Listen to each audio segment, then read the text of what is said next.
Stick around, everyone, because we've got a great panel coming up. Also, I'm not crying, you're crying.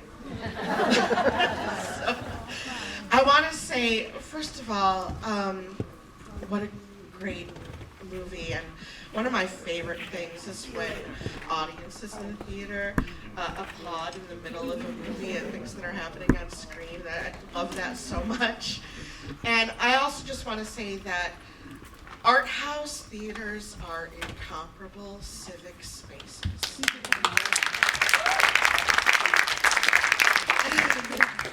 And one of the things that keeps this incomparable civic space alive is fundraising. And we are in the middle of our annual campaign, the Vic Skolnick Life of Our Cinema campaign. I see a lot of our donors in the room, and I thank you so much for your support and keeping us going. And anyone can make a contribution to the cinema at any time. I do encourage you to stop at the box office on your way out and make a contribution if you can. And you can always make a gift at our box office. I would like to ask our moderator and our panelists to come on up. And someone in our audience has left some materials on the chair here. So maybe during the Q&A, she'll have a chance to explain that, and it's just great that there are so many engaged people. So I'm going to ask Emily Best, and you're moderating. Yes, that's you. That's me. And Cheng. Cheng. Okay.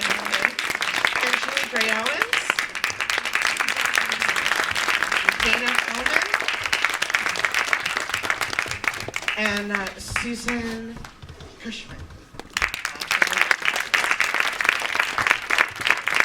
And we'll have a little bit of moderated discussion, and then we will have some Q&A. And then my raffle winners, after all that, meet me at the box office and get your prize.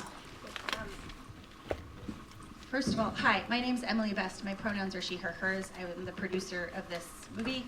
And I'm really delighted and honored to be here. And thank you in advance for sticking around for this. Just as a very quick precursor, this movie came to be because a friend of mine invited me to an event in Los Angeles, and I showed up, and there were some people on stage saying, this was in 2017, there's some people on stage saying, we've got to find a way to get the Equal Rights Amendment across the finish line. And I was like, the what, where now? And I was actively working in gender equality in Hollywood and in technology. I run a company called Seed and Spark, which is now the #1 funding platform for independent films. And like our entire reason for being is to create greater equity in the stories that are told and that are seen. I thought of myself as a good feminist. And I would learn that I didn't know the history at all. And then I became incensed that I didn't know the history. And that was really the genesis of this project. I got a couple friends together. I called them. They also considered themselves good feminists. They also had no idea what was going on. And that's kind of how this project came together.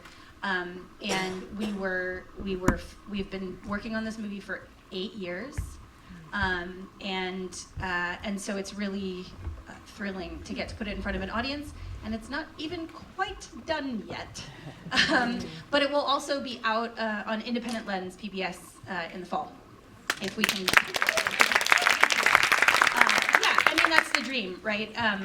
We have some fundraising left to do ourselves, but it will be widely available. But it is bringing this film into spaces like this and actually giving a platform to people who've been working on this for a really long time. And so I'm going to ask for our panelists to go down and give a brief introduction and a little bit on the work that you're doing. You should recognize this face. It's a great face. So Ting, because people have some sense of the work that you do, can you talk a little bit more about the ERA project and the work that you've been doing? And yeah, we'll start there. Sure. Hi, everyone. Can you hear me? No. Hello. Hello. Hi, everyone. I just want to say thank you so much to Emily for making this film. The story of the ERA is one of erasure, of just not refusing to acknowledge the efforts of many, many women and other allies in this country over 100 years of trying to essentially complete the project of equality and democracy in this country. And to deny the ERA in the Constitution is one of saying we don't want to acknowledge the work of these Constitution makers. And Emily, through this film, is fundamentally altering that narrative. And this is also a time to take a big swing and to get the ERA in the Constitution. So this film's project is a supremely important one. So thank you for making this film. I am the director of the ERA project at the Center for Gender and Sexuality Law at Columbia Law School. We provide expert legal guidance, strategic leadership on the finalization of the ERA, and also thinking about the role of the ERA in the larger cause of gender-based justice in America. We are at a legal think tank. It's an academic environment. It's very sort of like removed and kind of ivory tower.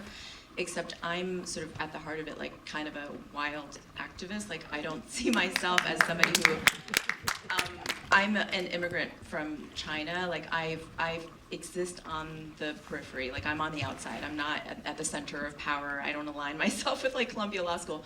But I think that it takes a lot of creativity at this point to get the ERA across the finish line. And it's a modern equality movement. So it sort of takes everybody in this room to reimagine what we think this country should be and what promises we should hold ourselves, like what standards we should hold ourselves to. So that's what's really exciting. I don't think that the federal government is our place of hope right now. I don't think the federal courts are a place where we could look to vindicate our civil rights right now.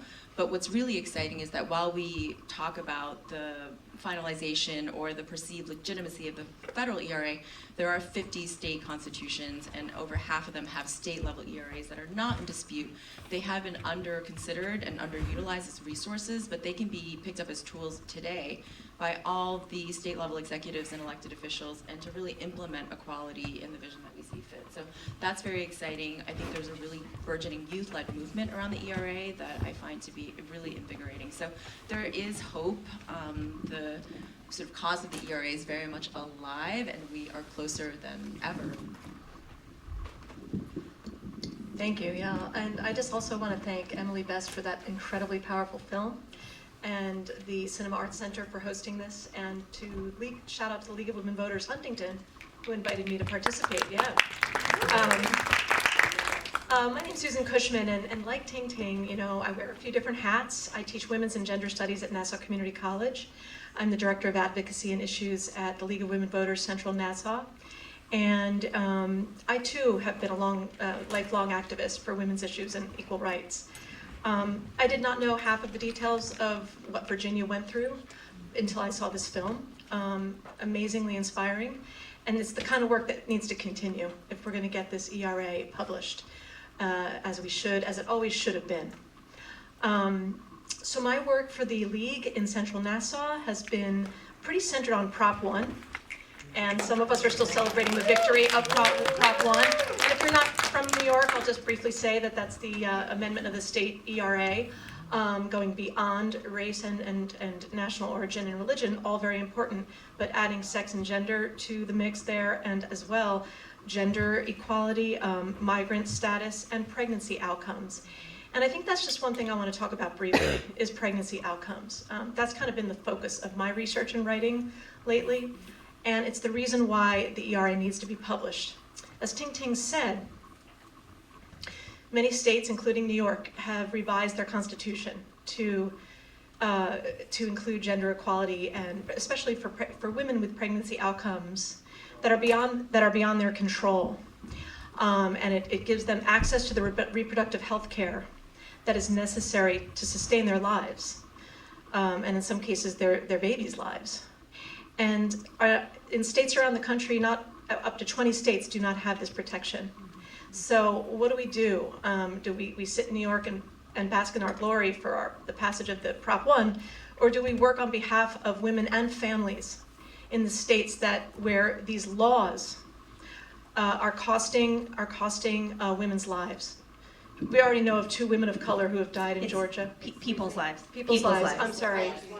Sure. Sorry about that. People's lives. Well, thank you. Yeah. Including all genders. transgender, non-binary. Yeah. Okay, I Yeah. appreciate that. I People's appreciate lives. that suggestion and I don't correction. mean to be rude. Thank Not at all, not at all. I appreciate the heads up. But it's these people's lives that I have been studying and that motivates me to go to work every day and continue to work on the ERA, the federal ERA. I know that we need it for so many other reasons, in addition to reproductive agency and justice. We need it for LGBTQIA rights. We need it for equal rights in the workplace and in education. And it's for all of these reasons that I encourage you to get involved. I have been working with Sign for ERA. It's Carolyn Maloney's organization, in addition to the League of Women Voters. And I have sign-up sheets here that you can sign if you are supportive of the federal ERA. And I think we need to mobilize, show this film widely in a coordinated way, and continue the conversations until it gets published in the Constitution. So Thank you so much. Yeah. Thank you. Actually, can I just pause here and just say thank you? And I want to say to this audience for whom I don't know where you are in your journey of inclusive language, but it is really important as we build this movement to understand that how we talk about this movement is extremely important to who feels represented by it. And so we talk about bodies, we talk about people, and we don't necessarily make assumptions about who reproductive rights represents, who the Equal Rights Amendment represents. And that's one of the ways actually that like you can walk out of this room today and start to build a more inclusive equality movement. So thank you actually very much. I think it's really important. We hold ourselves accountable to those standards, and it's a habit to break. Is it hard? It's hard. It's hard to remember. If you've been talking about women's rights your whole life, it's going to be hard to change your language, and that's okay. It's not our comfort that we are fighting for. It is the inclusion of as many people as possible in this broad-based movement. So I appreciate that, and I just appreciate, like, you just saw how this exchange can go. Somebody says, can you be more careful about your language? And the other person says, yeah, you're right. That's it. That's all that has to happen. Okay, so that was modeled beautifully, and I just wanted to call that out. Thank you so much. And just to quickly add on to that and inject a little history, the revitalization of the ERA in Nevada and Illinois and Virginia in 2017, 2018, 2020 really were, people had given up after the deadline expired, but they really, the revitalization movements were spearheaded by Black queer women in state legislatures. So there's a real history of everyone kind of pitching in and bringing the vision. And I would say like one of the main kind of like God persons of the ERA movement is obviously Polly Murray, who's a legal architect and a genius, and you know, and also a Black trans person at that time. So just to say that the movement is a big tent, and the main contributors and the big visionaries of this movement have been trans people and queer people that have been under-acknowledged. It's so fun having the smartest people in the world on this issue in this room. Sorry. No, I agree. Can you hear me? Yes. Hi, I'm Dainna Pearlmann. I am the co-founder of Girls Empowerment Movement. And when we started in 2012, we were an organization that was promoting the rights of girls and women, but our language is evolving also. So thank you for that. That was beautifully modeled. We partner with a lot of organizations locally. I'm so excited to be here today to learn, mostly because this is an issue that's new to us. And this past election, the founding class, I'll call them, of Girls Empowerment Movement, it was their first vote and their first time to vote. So I will say we are bringing the youth vote to this cause, and that feels really exciting. So thank you for letting me be here. Hi, everyone. My name is Juli Grey-Owens. I'm the founder and executive director of an organization called Gender Equality New York. We specifically support and advocate for the transgender, gender non-binary, and intersex communities here in New York State. It's interesting to have this film come out now, just having finished passing Prop 1 here in New York State. But it's important for people to understand the history of our community and the relationship of New York State with it. Many of you may be surprised that the transgender community did not have basic civil rights until January of 2019. So when we talk about this, and people get all fired up, our community kind of looks at it as, really? You know, our rights, it took 16 years for the transgender community to get their rights after gays and lesbians received their rights in 2003. And that was because advocates at that time decided to write the language so that we would not be included in that bill because they wanted the bill to pass. And they said, well, you know, we'll get you next year. And then what happened, as the fight for marriage equality became the #1 topic, everyone put their effort behind that, and we were blessed here in New York State to get that passed. But then what happened is that all the gay and lesbian lawyers and people who had money decided to say, well, we're all done. And what they ended up doing is the statewide LGBT advocacy organization, the Empire State Pride Agenda, of which I was a board member for 2 3-year terms, had to close up before our community had civil rights. They closed up in the beginning of 2015, which was really the genesis of our organization, because at that point in time we started reaching out to the transgender community leaders across the state and said, well, we can't wait for the LGBT people to help us. We can't wait for cisgender people to help us. We're going to have to do it on our own. And that's what we've had to do, and that's what we've had to fight for. Now, it's really an amazing thing now to watch, especially when we were working on Prop 1, that it wasn't just about abortion. It wasn't just about women's rights. It was about everyone's rights. And what that did then was it made the transgender community a target for those who would create a wedge issue to stop the passage of Prop 1. And when we sat in, you know, basic information, discussions and so forth, we heard things like, oh my God, men are going to be in ladies' bathrooms doing all kinds of terrible things to your wife and your daughter. We heard all about how biological men and biological boys are going to be playing women's sports and destroying sports for women. Those were the arguments we heard. And we still hear them. Tomorrow, for the 5th month in a row, I will be speaking on public comments during the Nassau County Legislature to give them information about our community, because they so quickly decided to pass a transgender athletic ban, which many of you are aware of. And so when we talk about the ERA, it's obviously much more than abortion. It's obviously much more than women's rights. And it's a lot about just trying to get basic human rights to our community. Thank you so much for that. This makes me want to just share with you a reflection that I had in making this film, is that I started to understand that the Equal Rights Amendment will only be successful if we understand the politics of solidarity. What are the politics of solidarity? Well, in part, they are being okay with being uncomfortable, letting go of a certain amount of defensiveness. If somebody corrects your language and says, I'm sorry, that language doesn't include me, right? That's some very ground level politics of solidarity. But there is also a really important, my dad and I were talking about the nature of intellectual honesty.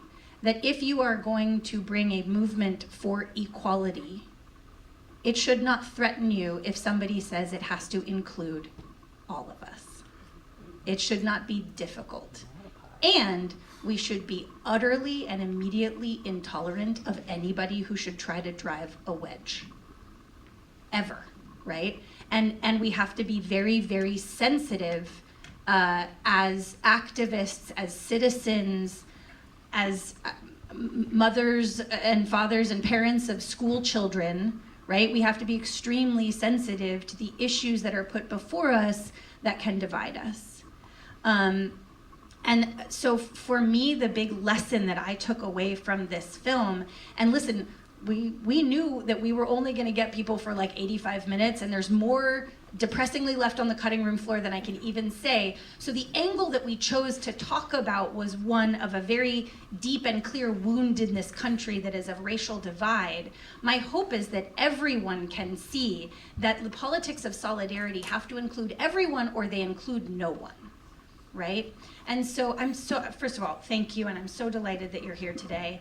And I'm really grateful for the people who have the courage continuously, but also y'all, cisgender people in this room, we need to take some pressure off of the trans community right now, like today, okay? And we have to be the ones responsible for that. We cannot let them take away the rights for children to play sports with their friends in school for any conditions. We cannot let them take away the rights for people to enter the bathroom that matches their gender identity. These are ridiculous things that they are doing. And those are gateway drugs to fascism. And if we let anybody be the gateway drug, we are next, always, right? And you live in a very nice place, and it is a very safe place, only for so long, right? And at whose expense? I say these things to you to say, like, this film to me is a tool for solidarity politics, and we are using a platform called Kinema, and I will, to the best of my ability, you can go to our webpage, ratifythefilm.com, and get the information to book a screening in your community, and the only thing I ask you is do it to practice solidarity politics. That would be my one wish. Okay, I'm done talking. We're gonna go back to these brilliant women, and people, excuse me. I want to open up the question of, in the spirit of maybe we don't even necessarily know, what is the next right step for the Equal Rights Amendment, for this room full of people? What are the things that we need to be doing? Tomorrow, right? What are we leaving here, and what is the step we're taking? It's okay if we have different ideas about that. I just want to say, I don't want you to feel like you have to secretly find consensus here. Like, I want people to hear what are the fights that are being fought in order to push this forward. I'd like to just say that I think awareness for a lot of our members, they weren't even aware of this. And bringing that awareness and then having people understand that together we're stronger and we can join together and we can build consensus and we can create pressure and we can do this work. Because there are other people who believe in it, and together we're stronger, and equal rights for all. Yeah, I would just add that a couple of my league sisters are here, and we were sitting and watching the film together, Emily, and we said, and we've got to continue to do that. And we've got to continue to do that. Yeah. And by that I'm referring to collaborations between activists, educators,